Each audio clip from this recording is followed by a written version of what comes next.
There is nothing wrong with humility, but we block ourselves from knowing how great we truly are. Most leaders can see the bigger picture. They know exactly what they want to build: the business, the impact, the legacy. But somehow something keeps pulling them back to the same patterns, the same hesitations, and the same ceiling. My guest, Sam Kaur Evans, works at exactly that intersection, helping leaders zoom out to reconnect to their real perspective and lead from that place rather than from the noise that's directly in front of them. I'm Ildiko Seeley, routine and performance strategist, and here on Routine is Revenue, we look at how your personal health and inner foundations connect directly to what you build in business. And this conversation sits right at the heart of that.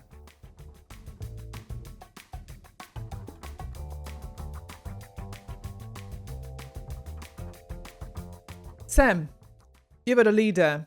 You had multiple businesses. Then you decided to close everything down you had built, including a CPD accredited academy, multiple businesses, and started again from scratch. Now, most people would fight to protect what they have built. What did you see that other people perhaps couldn't? I feel for me personally, I was just exhausted. I was so exhausted from doing the same thing. You know, they say that the definition of madness is doing the same thing over and over again.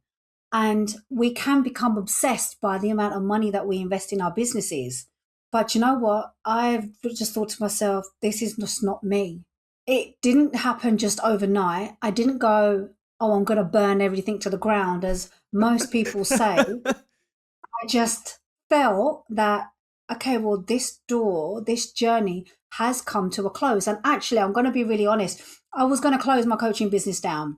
I said, that's it, I'm done. I'm not doing it no more. And then I just kind of heard these little voices as like, oh, go to the Bible, go read some scriptures. And it was a particular chapter. So I spent a few months in stillness, so to speak, and started to hear the words coming off scriptures, off the Bible. And it wasn't even like a drastic decision. It was, okay, this is not working. I have to let this go. But I was going to get into property. I still sort of am, but not sure yet. And then all of a sudden, this entire new framework, or gift, this journey that I'm now being acquired to help women on, just formulated. But it didn't happen overnight. I do believe that everything we go through, we grow through it to have something in the end. In retrospect, the old brand had died, the old identity had gone and died, and the authentic version of me had space to come out, which meant closing down parts of me that is not me and started to fully be me. So when we are trying to find that perspective and meaning in our businesses, what does it actually mean to zoom out and see the bigger picture? How did you live through it? And what do you think so few leaders actually go through it, even when they know they should, perhaps? Oh gosh, fear. That's what it Right, is. okay. Fear. You're afraid that you're not going to pay your bills. You're afraid that if you don't follow suit, or if you don't show up, or if you don't be like everybody else, if you don't follow the sheep, not from a biblical aspect, I mean, as in the zombies on this planet, if I don't be like everybody else, then that's it.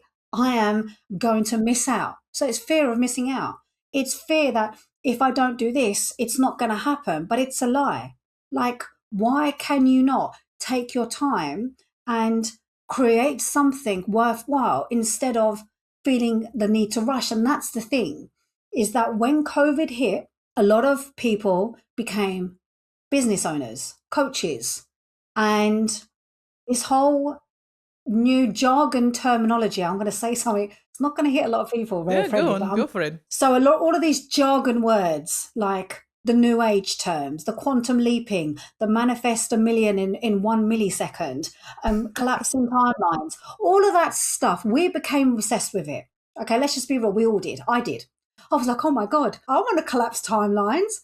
I want to quantum leap to next month and be a millionaire. Oh my God, if they can do it, I can do it. And so I became so obsessed of getting everything done fast. Now, don't get me wrong, I actually had to take a part-time job to help me keep my life stable because I had bills to pay. I'm not ashamed to even admit that. But it allowed me to take myself off my ego step and realize that actually our obsession with needing to be like everybody else, needing to be like, needing to fit in, needing to do it for X amount of money is the number one indicator that you are completely off track. Everyone's been doing it wrong. We've all been doing it wrong. We've been taught that we have to follow suit and be part of the system, and that we need to follow structures of someone else's lifestyle, of someone else's plan, and then we're going to be successful. But that's a lie, because it's only you that's going to make that success, and that's going to come from your own emotional authority.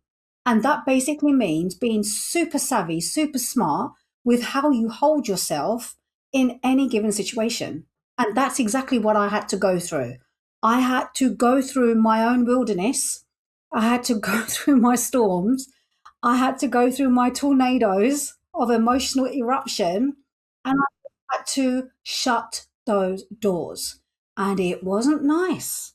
But at the same time, I lost both my grandparents at the same time. And that in itself was a loss of identity. I'm no longer a granddaughter. I have grandparents. Wow, never And thought of it that way. so as those doors closed, knowing that I'm never going to hear, oh, that I'm never going to hear my grandparents' voices. But it was also a blessing. Oh, I didn't expect that. It was also a blessing because you sometimes don't realize how much you hold on to certain identities because you just want to feel safe. And so when my grandparents passed, either side of me, completely transforming my business, and I realized that I'd been holding money on a pedestal, that I'd been holding other mentors on a pedestal because they earned more money than me. And in fact, I didn't trust myself fully at all. Like, I did the energy work, I did the subconscious work, but spiritually, I did not trust myself. And I don't mean from a new age perspective, I mean the spirit that we're gifted with from the moment we were conceived. We don't learn to trust that. We block ourselves to know how incredible we truly are as the Father had intended. And this is not about religion or following anyone's beliefs. It's just the truth. It's just what it is. And I had to shut that identity down and grieve the old me.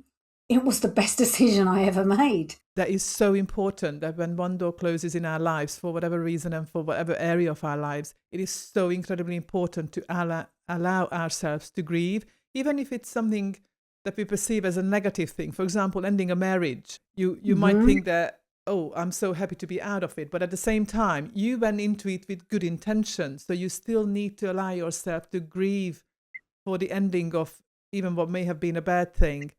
But why do you believe that emotional interference rather than a lack of sort of strategy or vision in your business is what stops most entrepreneurs and leaders with their real perspective and building sort of a meaningful legacy? I've been in the coaching industry now since 2017, but I've been an entrepreneur since, when I say entrepreneur, someone who's wanted to work for themselves and have a business.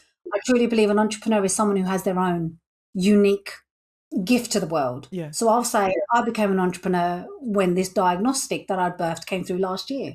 But as someone who's worked for themselves since 2014, I've realized that there are different patterns. There are different interfering patterns. So I've come up with 6. Let's just be real for a second. Women are far more emotional than men.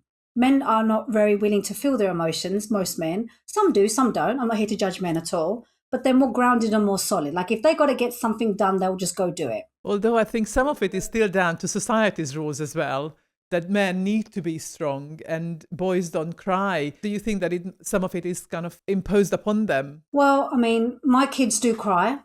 My youngest does a lot. But what we're trying to teach him is don't allow your emotions to control your outcomes. Okay. Some boys have been told not to feel their emotions, which then can cause them to erupt. And then some people are too emotional. They don't know how to make a decision from a calm state. So regardless of whether you're a man or a woman, you still need to not allow your emotions to interfere. Okay. And so women do have a lot of emotional chaos. I've 100% vouch for that. Yeah, I have it sometimes. I can, I'm perimenopausal at the moment. So, I'm still holding grief. I'm still kind of like, up one minute and then down another. But that's okay because that's hormonal, right? But it's not an excuse, and it should not be an excuse to this. I don't know if this is going to land properly, but we shouldn't allow our emotions to control the way that we deliver our products and services in our business. It's so hard though, isn't it? Because we are very much emotionally driven. But then And again, that's the problem. just You a can have slight passion. digression is like, it's the intellectual health of what you let in. What do you allow your thoughts to be affected? Because that will then affect your emotions, which will then guide your decisions. Exactly. And that's the most important thing. If you allow situations outside of you, oh, I'm not getting the results I want. Okay, you're in your emotions. Okay, I'm really upset. I haven't been able to do this today. Even if you're overly excited, you are in your emotions. To be a grounded leader, it's about having a knowing. This is what I'm delivering now. So anyone can feel emotions. I'm not saying you can't feel emotions. You could be happy, you can be excited, you can be sad, you can be angry. I am not bypassing emotions. What I'm trying to say is that if you are in a situation, then it's about learning how to hold yourself in those situations and working through it. Like if I'm tired and exhausted, you're not going to hear from me. No, you are not going to get me. I've got to go take that time for myself. If I'm grieving, if I'm sad or I'm poorly, I'm going to go sort myself out. If I'm hyperactive, overly excited, you still won't hear from me because Okay. it can make a poor decision from a very high state or from a very low state. It's got to be a very neutral decision. It doesn't matter what star sign you are. It doesn't matter what they said you are in human design. They're all labels. They're putting you in a box.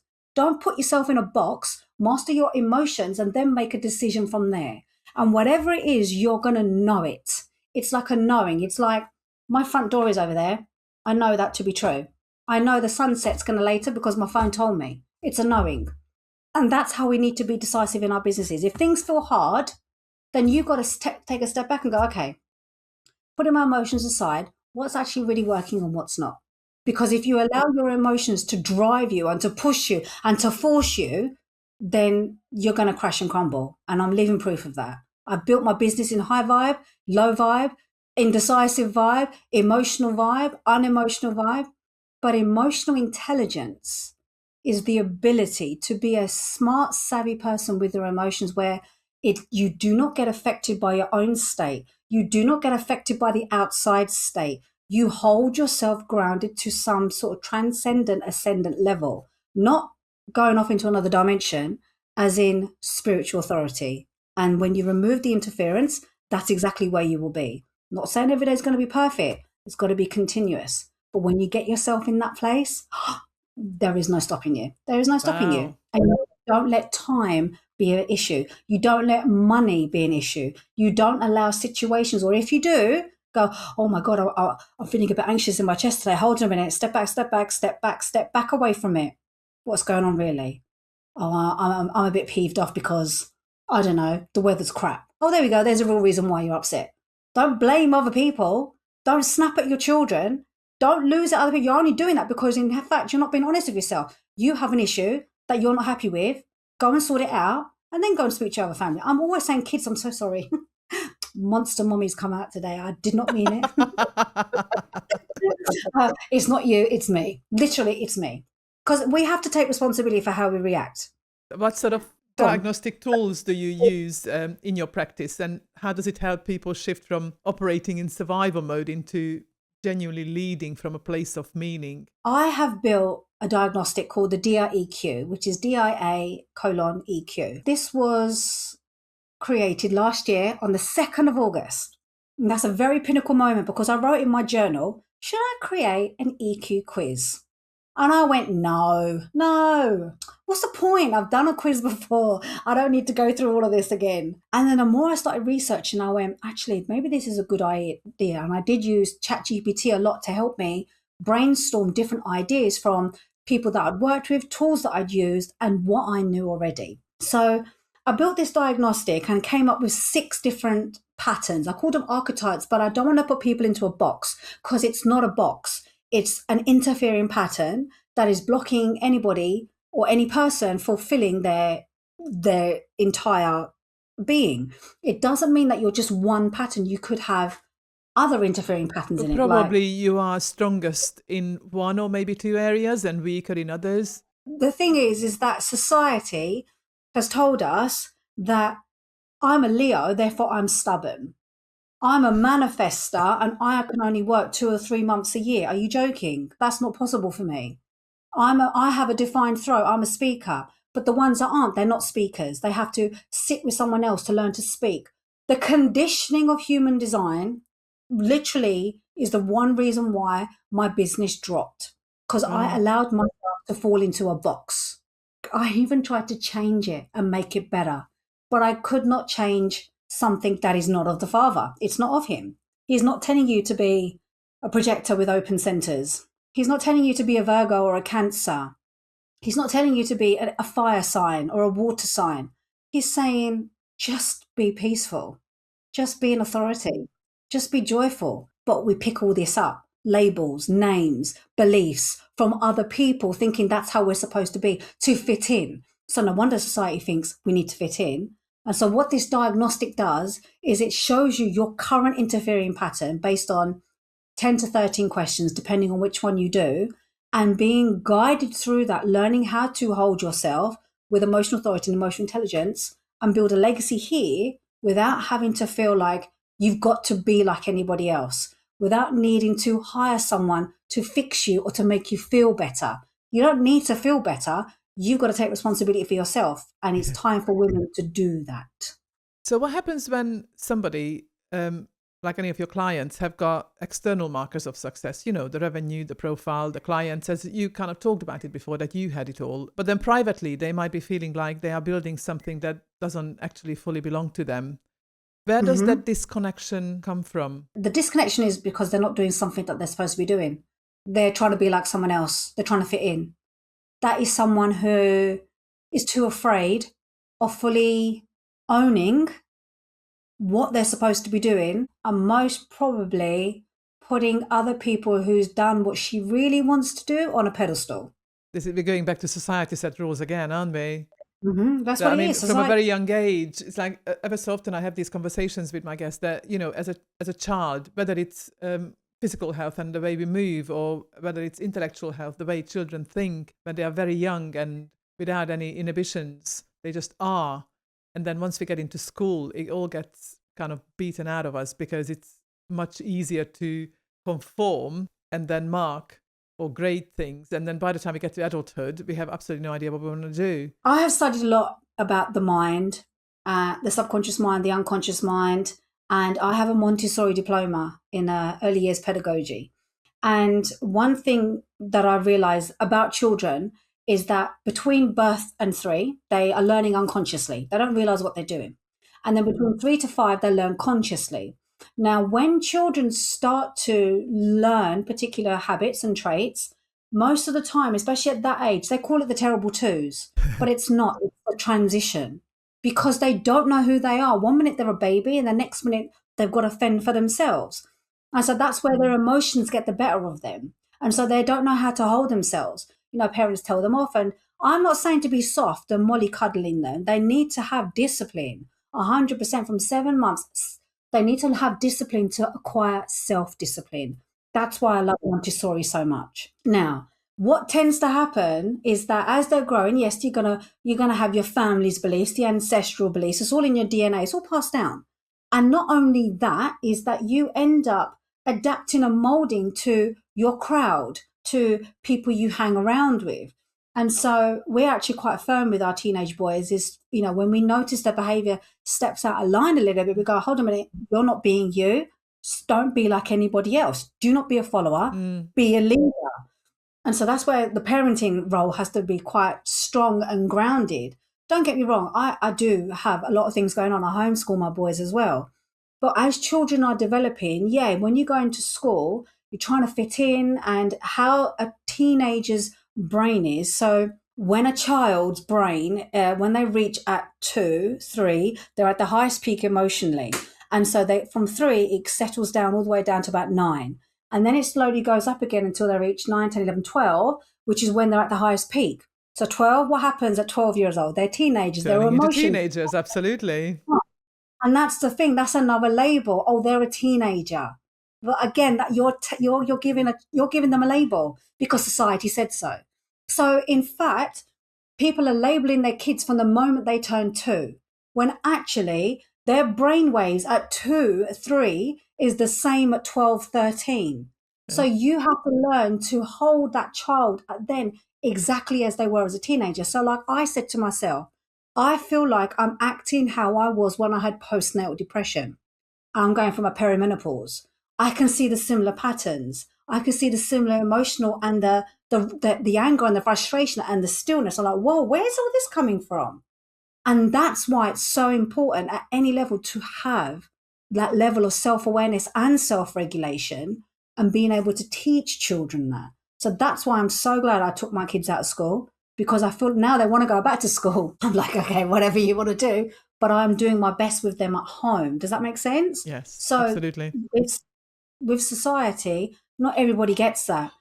Not everybody wants to be that. Some people just want to be asleep. Some people don't even care. And that's why teenagers are so defensive right now, because they have a protective barrier, because the teachers have no respect with them. But then the teachers, again, are stressed out because they don't know how to support them. And so it's like a constant battle. It's like a war everywhere you go, in school, in work, in life, on social media, in countries. When really and truthfully, we need to start living peace inside of us and being calm in any given situation. And that is exactly what I want to do. That's exactly what I want to do. Whether it's a child, whether it's a teenager, whether it's an adult, it doesn't matter. How you do one thing is how you do everything. And that's what's so important. It's going to start from within, and that's strengthening your spiritual authority. If you were listening to this thinking this is exactly where I get stuck, that is not accidental. You have the business strategies, but leaking energy and focus through weak personal health routines. This is the work I do privately with business owners who are ready to build their routines so their business can run without it costing them their health. So going back to leaders and working with leaders and working with entrepreneurs, especially on perspective and meaning, is there a moment that you recognize a shift with them that tells you that they have genuinely started to see the bigger picture for themselves rather than just talking about it? Yeah, 100%. So we have been conditioned, as society has said, that we need to follow steps and we need to follow a set way to get to where we need to be. Now, as someone who, I have a master certification in NLP and timeline therapy, is that we had set steps that we needed to take a client on. And in some respect, yes, we do need order. We do need some sort of order to go through certain things. And one of the women in my program, she said, Sam, I'm very frustrated. And I said, why? She says, well, you're telling me what to do, but not telling me what to do. And I said, that's right. Because I'm not here to tell you what to do. I'm saying here is here is the guidance for you to follow suit in a way that is right for you. Absolutely. And it should not be forced. And so even like recently, the journey itself was going to be 6 months, but I'm now putting it to 10 months because I don't want you to come in and do 12 weeks and see you later, bye. I want you to go through it in a way that's right for you, because every journey is going to be different for every single person on this planet. And so when she did that, and I went, there we go, the work's working. And also from me, not constantly hearing, basically, they're not dependent on me. And that's leadership. There's no dependency. There's no dependency from the client, and there's no dependency from me. We're not supposed to. A lot of people are too dependent on others. Exactly the hard work that she's feeling, that she has to figure it out for herself and she has to do the work. It feels like what you are saying is validating my approach as well, or this is exactly how I apply it, that I don't give a template to my clients. This is what you need to do, X, Y, Z. It's indications, it's guidance, and then you figure out what you need to do. Like, I've got an ADHD client at the moment. We went through a number of different techniques to find out which ones are the ones that she's tried and not worked. There was one that she's doing, but she's not sure it's working. Okay, let's see what fits with you. Because for anything that you want to achieve, there will be a number of different techniques that you can apply to make your life easier. And this is obviously building routines specifically for business owners. That's very important because you just have to find what suits you. That's something that we need to embrace. Exactly. And that's what I'm trying to share and help women understand, is that you don't need a label of any kind. And in fact, if it's all emotional, but if you learn to deeply remove emotional interference, you start to accept who you truly are. Because a lot of people don't like to accept who they truly are. They feel like there's something wrong with them. Because what I'm also noticing is there are many things that are being shared about symptoms of certain characteristics, including perimenopause. And I'm like, everything has a label. I understand what's going on when it comes to perimenopause, but I'm not putting myself into a category or a box. It's a stage of my life that I'm going through, and I have to adjust and hold myself in it. Like when I had postnatal depression, I never knew I had it. I just got on with it. And even the midwife went, well, how did you get on with it? I said, well, I just got on with it. Had another baby and then it went away. I'm not saying that's what happened to me. It is a stage, and we get through it, and then we get into a different stage, which is postmenopause. But yeah, we can't get away from all the symptoms and how they affect us, though. But we need to manage it. Exactly. So that's what I've done is I know I'm going to be completely okay for 2 weeks, and I put a note in my diary, week 3, my tender week, and then the week 4 will be a bit more emotional. So then therefore I have to let everybody know in case I go off on a tangent, but I have to adjust to this. I don't know what else I'm supposed to do. But that's me being aware of myself, that's being aware of other people, and making sure I'm not causing a disturbance, especially for my family and my business. I've got to take care of me. So that's the most important thing. Absolutely. And it reminded me of a little situation. This is going back a lot of years. I was working at an organization, and I remember having a conversation with my boss who said he just wants us all. I mean, it was large, he was a male.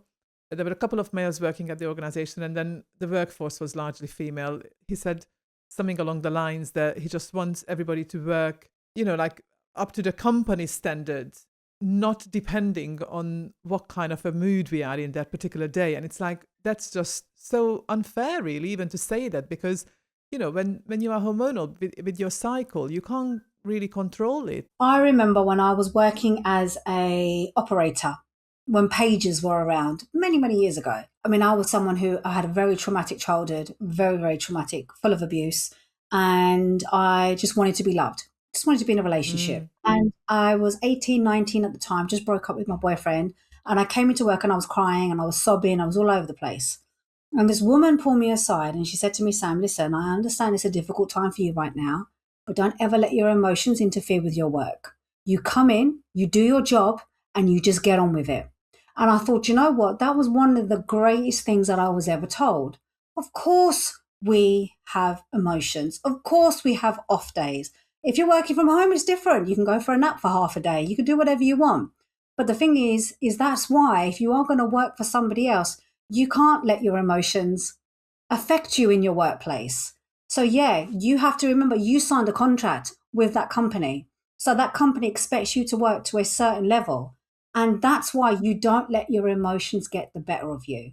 So for example, like with my part-time role that I have, I don't let my emotions get the better of me. I don't even tell them what I'm kind of going through because it's got nothing to do with them. I'm here to do a job. I get it done. End of conversation.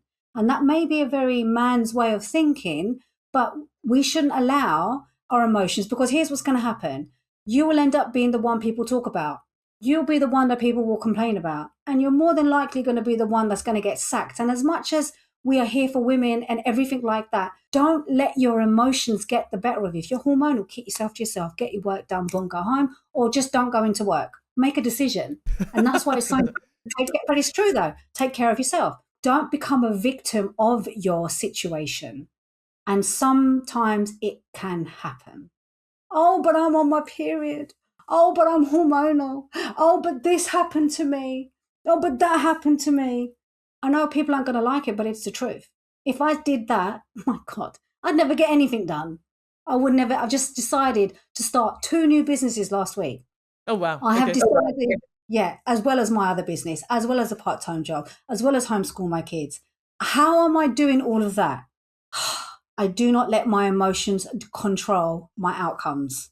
That's why women who do really well and are successful don't allow their emotions to get the better of them. They don't. They really, really don't. They'll have off days, of course, but you don't let it interfere. You want to be a leader, you want to be a CEO, then hold yourself, recognize yourself, and take responsibility for who you truly are. When I reach menopause, it's not interfering with me. 100% no. When I am going through a menopause, I'm going to be fine.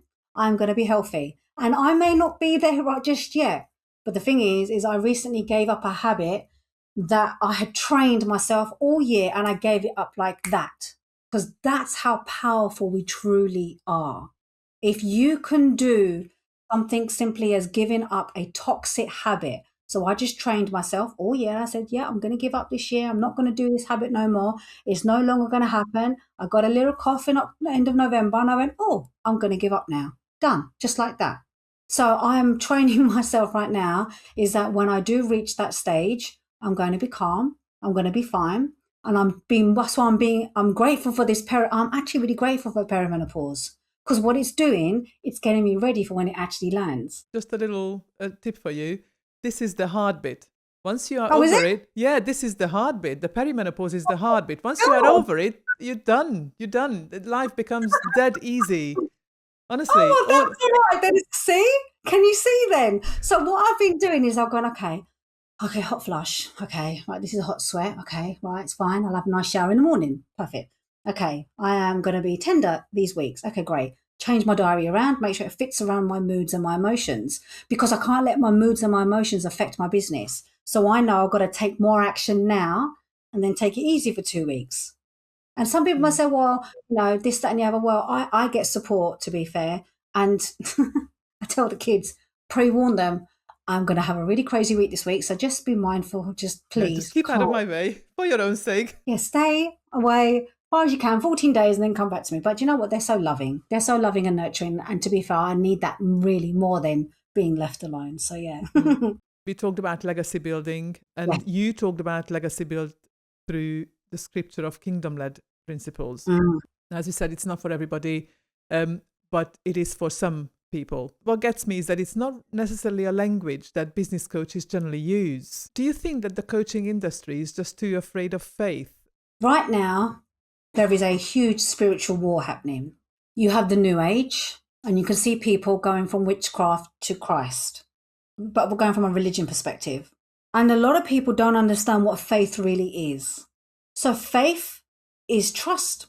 You have faith in the Father, but you don't make it about religion. What does religion even mean? It's a set of beliefs. So is the scripture a set of beliefs? No, it's a way of living. And a lot of it has been doctored, and people say, well, yeah, but it's man-made and it's been, but when you just know. That's where discernment comes in. And so what is faith? Faith is having trust no matter what. Okay, you have nothing coming through, but you still trust. Okay, so I started a whole new business idea, and I'm still having a few sales, but I know where I am right now, no one's doing it. It's completely brand new where I am right now, but I feel good and I pay attention. And so even like my husband said the other day, he said, Sam, you can do whatever you want. You could be a CEO, you could be a multimillionaire, you could do whatever you want, but just remember you're always my wife. And I went, oh, thanks for that. Because I was like, oh my gosh, I've been so obsessed about building a business and building and money and office hour. And it's because in hindsight, women as a legacy have been made to feel that we have to be like men and we have to be like them and we have to work super, super hard when actually you really don't. But it's a conditioning that's happened over time. And so when he said that, I realized actually, I mean, not a lot of women are going to agree with me, but I had to really learn how to be a good wife and how to be a good mother.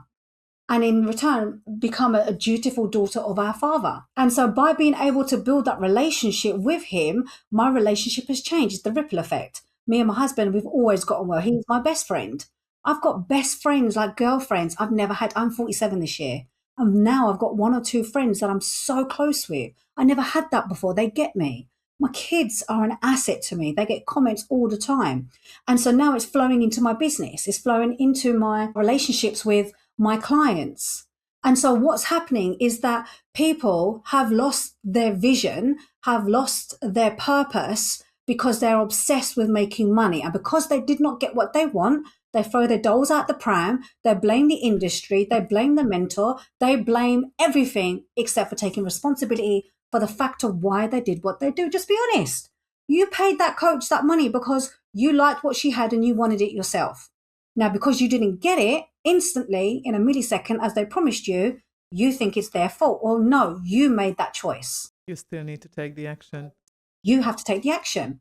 Because look, people say, oh, I pray to God and he's not hearing me. Well, unfortunately, we don't live in the time of Moses and you're not going to hear a booming voice in the sky. This is faith. It's building it no matter what. And you trust that you are on that path for a reason and you stay on it. And you don't get distracted of the world.